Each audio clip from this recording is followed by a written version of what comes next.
you said when you sat down was absolutely perfect, that the timing could not have been better. Well, tell everybody what you do, Michael. Well, thank you. I'm, for lack of a better term, a medical detective. I've spent my whole career tracking infectious diseases down, trying to stop them, trying to understand where they come from so we can make sure they don't happen in the first place, but most of all, trying to respond to situations just like this. Just like this. And just off the bat, how serious is this? Is this something that we need to be terrified of, or is this overblown, or how do you stand on this? Well, first of all, you have to understand the timing of it in the sense that it's just beginning. And so in terms of what hurt, pain, suffering, death has happened so far is really just beginning. This is going to unfold for months to come yet, and that's, I think, what people don't quite yet understand. What we saw in China, I'm convinced, as are many of my colleagues, as soon as they release all of these social distances, these mandated stay in homes, haven't left their home in weeks and weeks kind of thing, when they go back to work, they're on planes, trains, subways, buses, crowded spaces, manufacturing plants. Even China is going to come back again. And so this really is acting like an influenza virus, something that transmits very, very easily through the air. We now have data to show that you're infectious before you even get sick. And in some cases, quite highly infectious. Just breathing is all that you need to do. So from this perspective, I can understand why people would say, well, wait a minute, flu kills a lot more itself every year than this does. And already remind people this is just the beginning. Probably the best guesstimate we have right now on what limited data we have would say this is going to be at least 10 to 15 times worse than the worst seasonal flu year we see. 10 to 15 times worse in terms of fatalities? Yeah. And just illness. In fact, I brought some numbers. We conservatively estimate that this could require 48 million hospitalizations, 96 million cases actually occurring, over 480,000 deaths. What is up, guys? COVID-19, it's here. The apocalypse is fucking here. I hope you're ready. We're all gonna die. Roll that motherfucking intro music.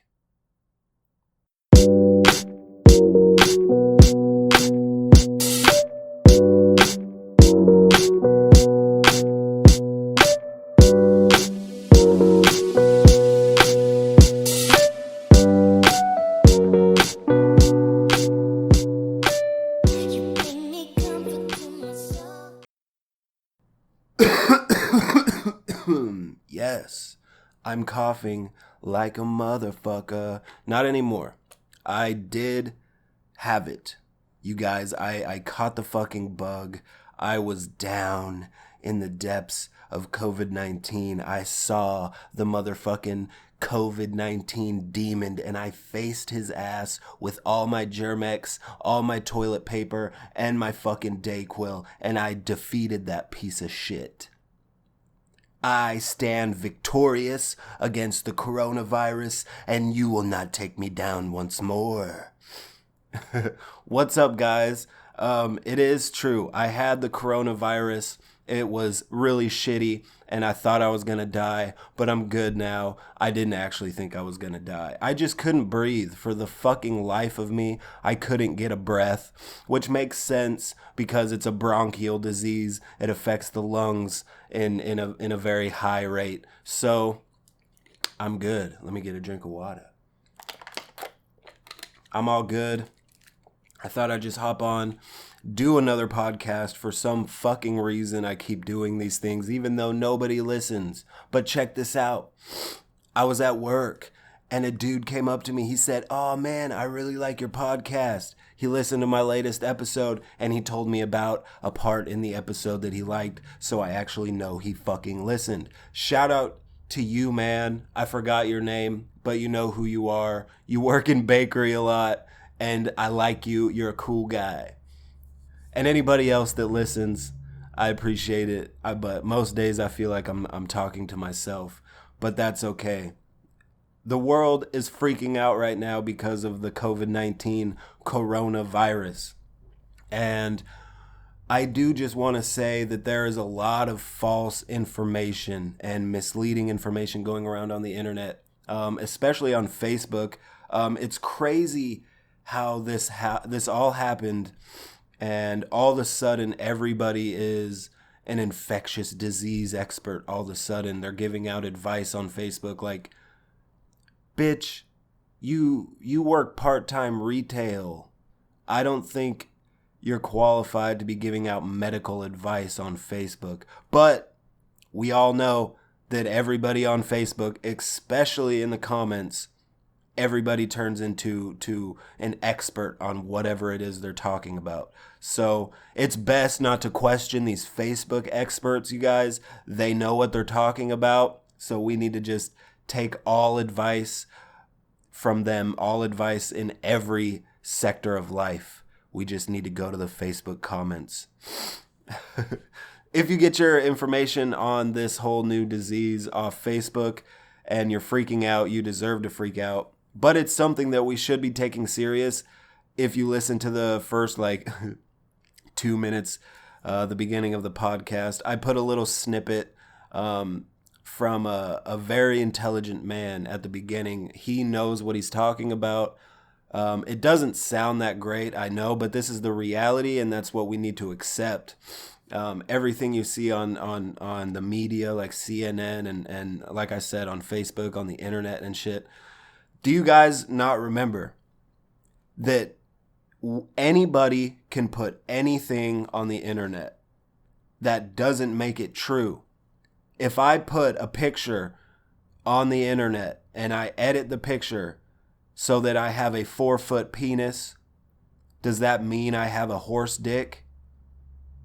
I mean, you know what I'm saying? I'm just, you know where I'm getting at? I'm just saying, fuck, you can't believe everything that you see on the internet. You now, especially nowadays in 2020, you need to be skeptical of everything, especially if it comes from an authority figure. Always be skeptical and always ask questions. Don't fucking believe anything because people will lie to benefit themselves. Obviously, we're fucking human and we know how humans act. More water. But anyway, I hope the people that are listening to this right now, I hope you're taking all necessary precautions to make sure that you don't spread or receive this disease. I hope you're doing everything that you can, staying extra clean, washing those hands, wiping down everything in your house, countertops, utensils, and just staying extra clean during this time. I think this is a great example of how motherfuckers should be all the time. Because we all got that one motherfucker at home, or not at home, maybe at home, shit. We all got that one dude or that one person at work who just stinks like a motherfucker. Well, now is the time. This is the perfect time and excuse to run up to that piece of shit 5 deep. Bring you and 4 friends. You all got double-barreled fucking Lysol cans in your hands. Run up to that bitch and spray him the fuck down. We cannot stand the smell of your Frito-ass body odor anymore. Bro, why do you smell like Fritos? And nacho cheese. It's fucking weird and I don't know why your body smells like that. You need to change your diet. Just saying. But yeah, I hope you guys are being clean. Like I said, I had it. I had the disease. I'm over it now. One thing that a lot of people also don't take into consideration is that one of the first arguments they jump to about this coronavirus thing is, oh, well, look at the numbers. Okay, this is something that comes into mind though when they talk about numbers. Not everybody who feels a little sick, or not everybody who might think they have a few symptoms, is gonna be able to go get tested. I mean, I didn't go get tested. I was sick as fuck and I could barely breathe, and I still didn't get tested. I still had to pump out my daily grind. I had to work. I had to do my shit. Even though that probably wasn't the best thing, I didn't have any other options. So, not everybody who has the coronavirus is going to be tested and be another notch in the count. So just take that into consideration also. But anyway, yeah, this whole thing is weird. It's got everybody freaking out. Toilet paper is the number one thing that you could have right now. It's like tripled in fucking value. So that's really weird. People just need to slow down on the toilet paper. I don't really understand why, because even best or worst case scenario, you self quarantine yourself for a couple weeks, 3 weeks at best.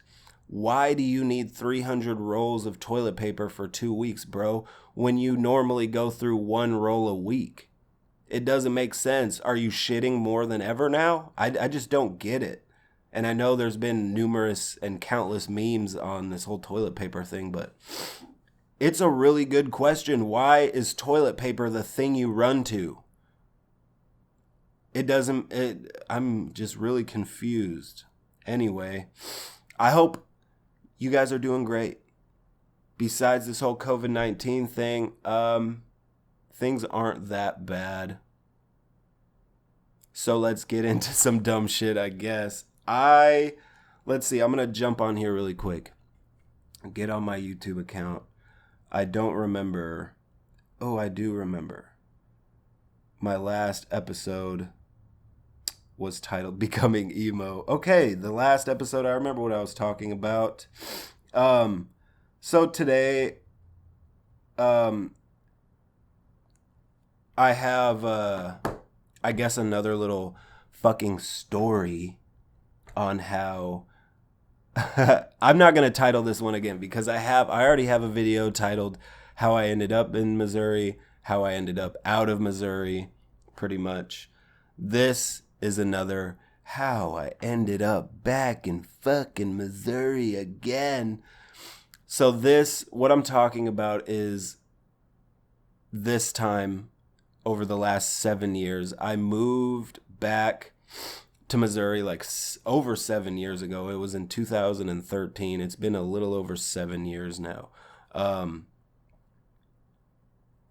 And this was my third time coming to Missouri. So I was a little annoyed kind of at the, coming and going so many fucking times. But so I left off my last episode. I fucking was like reuniting with one of my like junior high loves, Malika, and I got into a bunch of shit that we used to get into, thievery and partying and drugs and all that shit.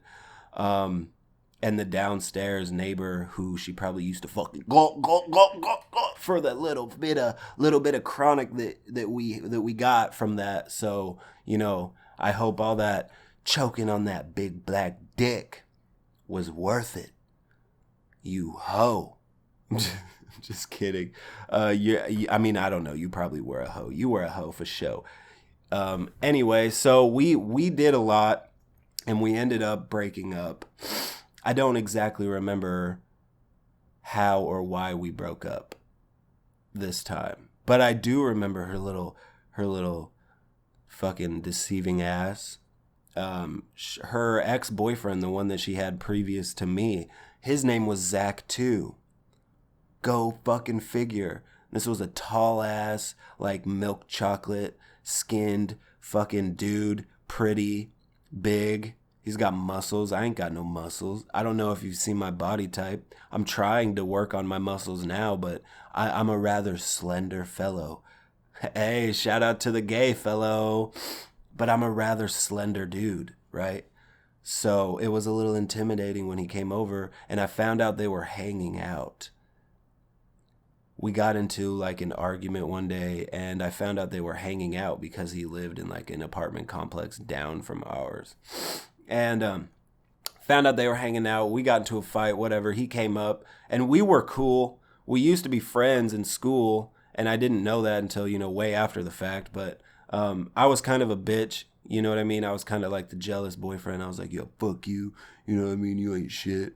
Kind of shit. I mean, I was 18 and just a jealous kid. I didn't really care. But anyway, I don't remember why we broke up, but we did. And I ended up, because I was technically living with Malika, but I was still also crashing on my aunt's couch. So I was technically still living there too. There was a time that came when I went over to Malika's, I took the car, the olds that I told you guys about, the one that's not registered or titled or anything at all, completely illegal. Anyway, I drove over to her house one night, and I didn't ask for permission to take the car, right? And it was like, I left at like 9 o'clock at night, so everybody was in bed at my aunt's house. And I get to Malika's, and at like 4:35 in the morning, I get a text from my aunt's boyfriend, Brian. He's like, "Where's the fucking car?" And I didn't respond back at first. I was like, shit. I was like, they're actually mad. I was like, they're gonna be mad about something, it was really awkward and weird because they've never been mad at me or yelled at me for anything before. So I was like, what the fuck? And he was like, where the fuck's the car? You need to bring the car back. You didn't ask to take the car, all this shit. But Brian, little did Brian know at the time that me and my aunt were really close, and she felt really bad for me not being able to, go hang out or, have friends because I was always stuck at her apartment babysitting. So she felt bad for me, and she kind of, it was like a verbal agreement kind of thing where she's like, you could have the car. So I felt like I was in the right completely to take the car and go to Malika's. So I took the car. Brian texted me. I didn't text back, and I was kind of tripping. So later that morning, I think at like 7 or 8 in the morning, I drove back to Port Orchard with the car, and I parked it, went inside, and they took the keys. They took the motherfucking keys. I was so bummed out. So I kind of got a little defensive, you know what I mean? And I was like, whoa, whatever this, whatever that kind of shit. I mean, we didn't argue or fight, but I was upset. So I went down to my mom's house, and I got a few more things of clothes. I ended up back at Malika's, 2 towns over, or a town over, whatever. I ended up back at Malika's house, and that's where I stayed for, I think, a couple months or a month and a half. I'm going to say about a month and a half. Me and Malika lived together in her apartment. So it was all right. It was really a weird time in my life because I was, like I said, I was so emotionally fucked up, and I was going through a lot of weird phases. I gauged my ears, so I got them to the point to where I could put a Sharpie in my ear. I had big holes in my ears, dude, and I was just doing weird shit that I normally wouldn't have done. I was just damaged, and I think that's what really fucked me up. But man, I am lame. I think that's the second time I've done that in a podcast. Whatever. But anyway, but me and Malika, like I said, end up breaking up. I really don't remember how or why, but we end up breaking up, and I go back to live with I go back to live at my dad's house. So me and my little brother share a room, and it was kind of awkward and kind of weird also because I just show up. My little brother had his own bedroom, right? And the bedroom had a sliding glass door to the outside because it was the master bedroom upstairs. And I show up to the sliding glass door, because it's its own fucking entrance. I don't want to have to go through the front of the house. Fuck that. So I show up at the glass door with my bags, and my little brother's just like smiling and nodding his head like, yeah, what's up? Like, you're coming back to live here. Yeah, I see you. You know what I mean? It was like, yeah, bro, I got you kind of thing. So me and my brother shared a room like always. We shared a room for fucking years, but and a few days went by, and I don't think my dad noticed until one day he came in the bedroom to give my brother a little something, which was marijuana, because my dad was cool. He used to give us bud all the time. He came in there, he was like, oh, you're here? Kind of thing. Hey, how's it going, buddy? I didn't know you were here. And Quentin's like, yeah, he lives here. And it was really awkward, and it was just like quiet, and it was just like, okay, yeah, he lives here now. Okay, it's been a while, but okay. So I did my thing for a little while, and it was depressing having to move back to my dad's house because I was so far away from my mom, and I had really gotten used to being in the routine of going to my mom's house, making coffee, food, shower, and everything, washing my clothes, and just the whole structured routine that I had going on there. I got really comfortable and really, I just got really comfortable with it. So when I went back to my dad's house and I didn't have any of that, it made me feel fucked up. Like, it made me feel really weird and out of place. So I went into like a depression hole for a while, like any other teenage boy, even though I was 18. It's fucked up because that's where I stayed for a couple years, was in that depressed, lonely, like feeling sorry for myself kind of state in my mind. And it really fucked with me, dude. Like, I made a lot of fucked up mistakes. And I ended up getting into music. Like, I really wanted to become a musician, and I started making music. I expressed this on Facebook one day. I said, man, I really want to get into making music. And I had everything I need. I had a computer, and I had all the space that I could want to set up a little studio. So I expressed that on Facebook, hoping that my dad would see it, because my dad's a musician and he's been in bands ever since he was like 16 or something. So he's always had tons and tons of music equipment. Like, if you walk downstairs in his house, it's an entire band room. I mean, there's like 100 guitars on the wall, drum set, microphones, computers for recording all of his music and everything. I mean, that's his entire life. Sorry, I have a fucking runny nose and no tissues. But I posted that on Facebook hoping that he'd see it and kind of help me out. And the next day he did, because he came upstairs with an interface, which is basically you plug, it's like a box that allows you can plug a microphone in and other stuff, and then you plug that into your tower on your PC, and then it can convert whatever's going into it onto the computer. For lack of better terms, I'm not the best guy to put things in smart people words. You feel me, buddy? Anyway, so I had all the equipment I needed, and I started making music. I set up this little ghetto recording studio, basically just behind a blanket, and I had a giant, like 5.5 foot PVC pipe running from the floor at like a 45-degree angle in the corner of the room from the floor up towards my mouth. And I had an old school microphone that he had given me, that was a corded microphone that also needed to be plugged into the interface. It was like a long corded microphone that you would see someone using like on stage or something like that. So I had like wires going everywhere and shit like that, but I made it happen. And I cut up a wire hanger and like kind of fashioned it to the PVC pipe and made like a pop filter to go in front of the microphone. I thought it was legit. I thought it was so fucking cool. Anyway, I did that for a while. I started making music, and I didn't release any music. It was just like music that I would make and listen to myself. And I did end up putting one rap song on Facebook, or not Facebook, but YouTube.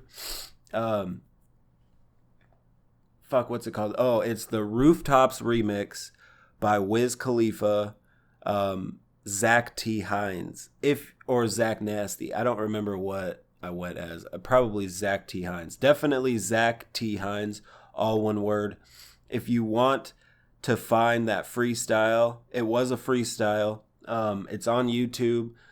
Zach T. Hines Rooftop remix.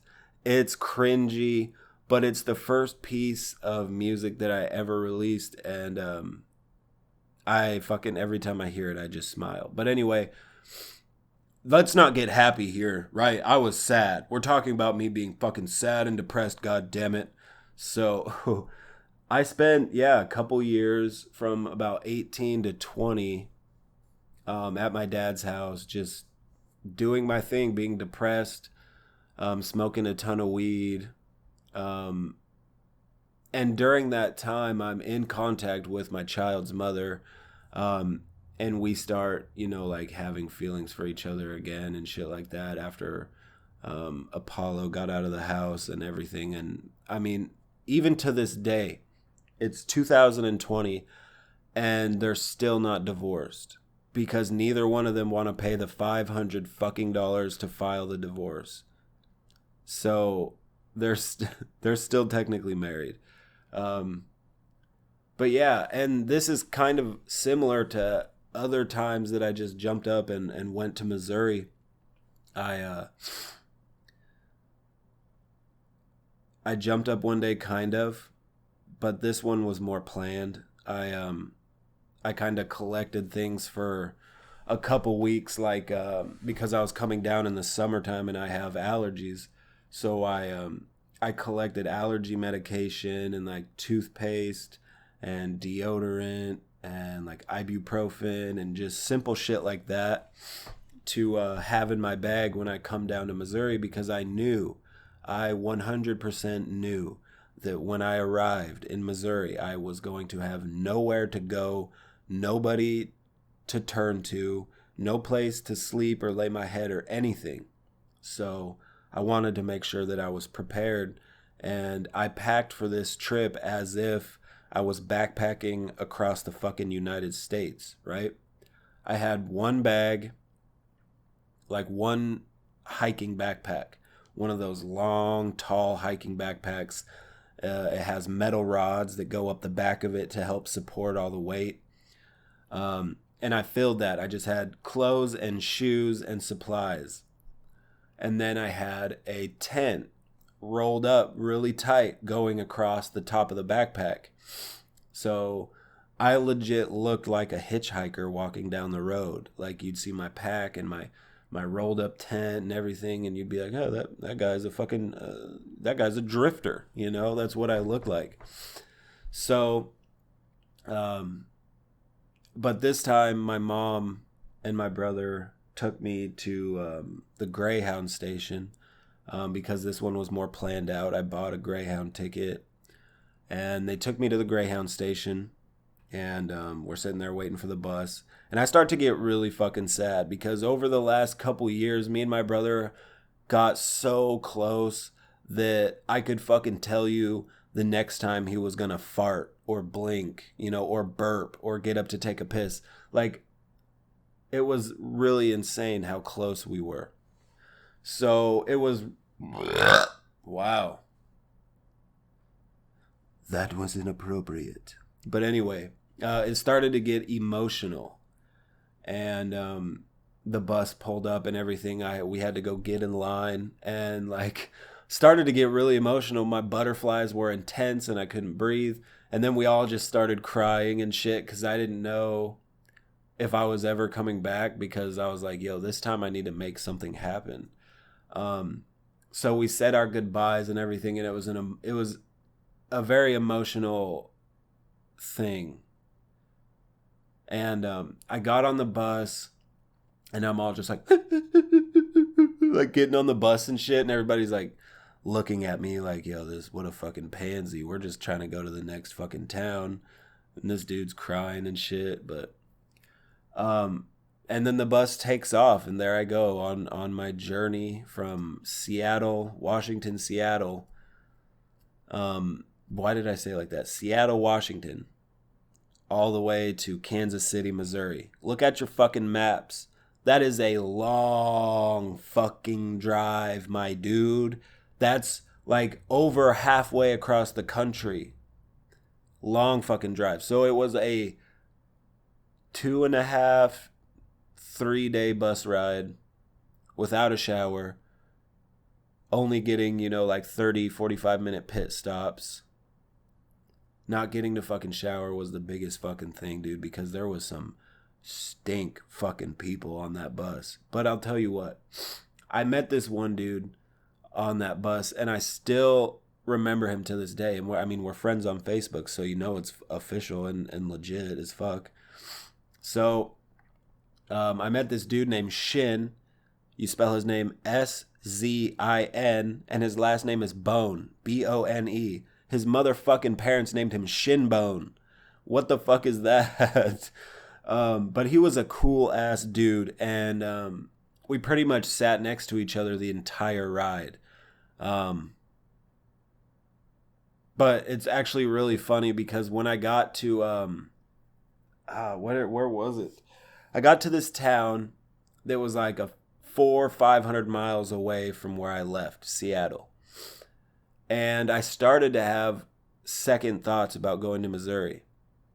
So I hopped off my bus and I just let it take off. Goodbye. I still had my bus ticket and everything. They didn't, when you get off the bus for good, they're supposed to take your ticket and like rip the bottom part off or whatever.